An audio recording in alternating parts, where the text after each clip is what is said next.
right, we are back again. Hello, guys. My name is Chris. We are here with three amazing lads. So I'll just let them to introduce themselves. So yeah, hi. My name is Navin. I do content creating mainly on educational topics. My contents are mostly on TikTok and Instagram. Hi guys, I'm Vinod Verma. I do content mostly on finance and cryptocurrency, mostly also informative and content stuff on Instagram and TikTok as well. Yep, I'm Kelvish. I am a content creator on TikTok mainly. Of course, then I share it on Reels on Instagram. Exactly. And on a full-time basis, I'm a lawyer. Amazing. Okay, so today's topic, we're going to talk about content creation. So, we all know, you guys have a profession. On top of that, you guys do a bit of content creation, a lot on content creation. So maybe we can touch on it. What exactly do you do contents about, and why do you do it? Okay, so I'll start off. Yeah. I actually started my content about a year ago. It was never really something that I was aspiring to do. It was just a spur of a moment kind of thing. I was thinking, you know what? We see that in TikTok and Instagram that we have all this funny, entertaining kind of videos. So I thought of bringing something new into it, say informative stuff. So that's when I thought, you know what? Let's make something worthwhile on TikTok. So I actually only started on TikTok.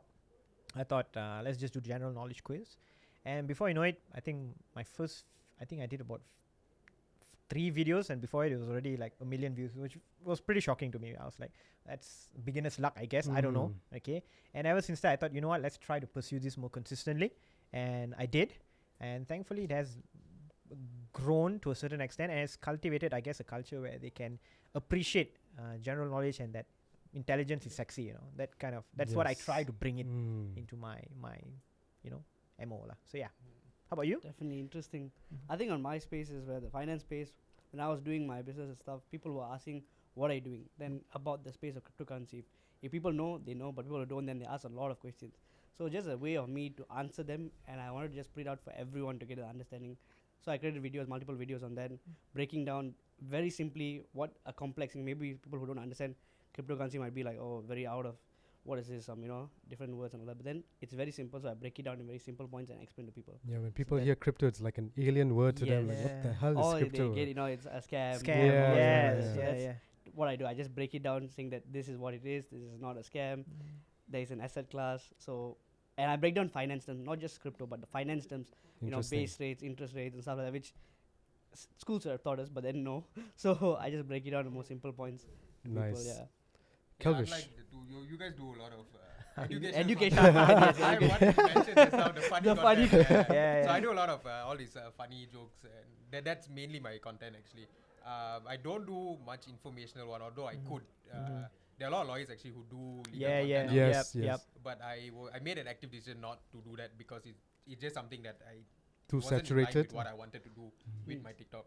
It's actually all started back because I was saying earlier, so I actually used to do stand-up comedy. Then COVID came, and then they closed down all the venues, so I stopped doing it. And then post-COVID, some way or another, I made a few jokes on TikTok, didn't hit, and then suddenly one video hit. Yeah.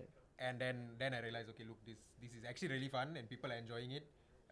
So that's why I do it. Actually, it's So you were saying that you were doing videos on entertaining people and all.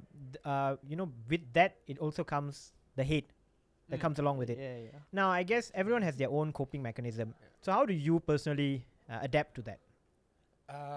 The hate comments, I think almost every person on social media will have hate comments somewhere.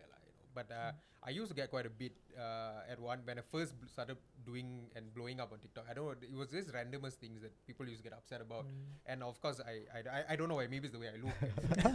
I don't know, it was a lot. And at first I got really annoyed by it because I thought, why are they getting annoyed by this? I didn't say anything offensive or anything.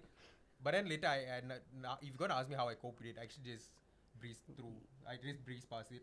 But my fiance and my sister who watches and they look at all the comments, they get really upset about it. I'm like, it's fine, just leave it. It doesn't affect. I got a lot more positive comments coming in rather than hate comments. And then at the end of the day, sometimes it's cliche to say, but they say like, your hate makes me stronger. It doesn't, but it gives me a lot of engagement anyways. Exactly.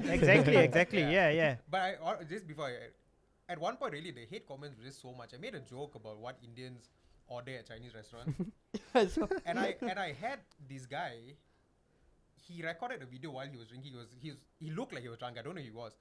He recorded and they started throwing me on the video. He was like, Kelvin, who do F do you think you are? I was like, dear, but steamed fish, what? I said, like, what's wrong with the steamed fish? and yet he orders it again. Yeah. So I don't know. It was really bizarre at one point that I used to get a lot of these, but maybe it was just the time. And I don't. But now I don't see it anymore. So it's not that much anymore. Yeah. Great. So speaking of, I mean, you guys also consume a lot of content creating, right? I mean, consume a lot of content, I should say. Is it really important to know boundaries when you create content? Is it important that freedom of speech is one thing, okay, but also knowing when to not cross that line? How important is that, do you think? I think like it totally depends on you, because like there's no limits when we come across TikTok, the app itself. Like I don't think there's like a limit of how you should speak or what, because it's a freedom of speech, right? But I think it's more towards personal, like how you want to put yourself up into the social views. How do you want to make yourself seen in the social space? So that I would personally, for me, I think that is very important. Yeah, your personal beliefs, like how do you want to people perceive you, like in terms of what you do, what content you put out. So like it totally depends on you. Yeah, I would say that. What about you? What do you think? Yeah, I think setting boundaries when it comes to information, we can be able to explain so many things. But then I think is to know what exactly to say and not too much or too less. We'll just give the right information to people. So sometimes when you give all information, they get misinformed, and then backlashes to us as well. So that's a problem. And sometimes in the space of the financial world, so it's like no financial advice. So we can get even sued for that. So but then yeah. But one thing I was wondering, coming on this boundaries, but how do you get the idea for creating, when it's comedy content, how do you create content that's relatable to other people? And where do you get this idea? So you just Inspiration. do you write it down, or is it suddenly inspired, then you carry the camera and you record? For me, it's like probably when they ask a question, I answer back. But yours is not a question people ask you. It's more of like, where is Indian, what things Indian order, right? Or MLM guy that, in your own That was funny. Honestly, I've shared that a few times. Where do I get inspiration? Actually, I observe a lot, and again, I don't say this much, but it does go back to when I was doing stand-up, because when you're doing stand-up, you have to always actively think of jokes. So you have to look around and see, okay, what is this that's funny, what is this funny, and tell a story, right? So that's essentially how I'm still doing these things. And it helps a lot that my group of friends that I have back home are all exactly what you see on and I'm exactly what I make the jokes about. I make jokes about myself. So I'm the guy who's telling, hey, after futsal, let's go now. One, two. I'm that guy. So he says, I'm watching everything that's relatable. I say, hey, this one, a lot of people do it. Then I looked at someone, hey, you also doing it. Okay, people are going to relate to this. Okay. Yeah, so, but I do also have like a note. Okay, so I think of something, I write it down. Okay, interesting. Yeah, it's a process, like, it's a creative process. It's a fun process, I would say. Since speaking about how relatable you are, when you go out in public, when you say happen to eat in a mama shop or something, do you come across people who recognize who you are and then say, hey, are you that guy or so and so? Do you get that instance? I'll answer that, but after you have to answer that also. Okay. I mean, me personally, I do. Every now and then when I go out, my friends like hang out with mama and all, somebody come up my table and say, hi, are you that man or are you that teacher who does this quiz on TikTok and Instagram? I say, yes, that's me. I think it's very kind of them to come politely and ask. I think it's like, yeah, acknowledge as a human being, you just kindly acknowledge, yes, that's me. Spare time for them. You want to take a picture? Sure, why not? You know, it comes with that cost, you know, okay? You cannot be rude to them and say, you know what, it's my private space. Can you get lost? I don't think it's the right way to do it, okay? It's you give them, acknowledge their presence, and they are actually supporting your videos. So yeah, there have been few instances of very, very, whenever that happens, I feel very motivated to do more. Like, okay, you know what? There's people out there watching. Even so, I feel that even if no one is watching, if especially anyone out there, aspiring content creators, don't think that being famous is the end goal, okay? Quality in your content will get you there, okay? But it's a byproduct of your quality, okay? Whether you become famous or not, that's behind, you know, that's not important. What's important is passionate about what you're doing and making sure that what you put out there is very original and authentic. That's how I see it. Yeah, but just on what you said, the motivation when people come and tell you. So I also get a lot of people coming up to me, and I like it in the sense that it really gives me like, man, these people likes my stuff.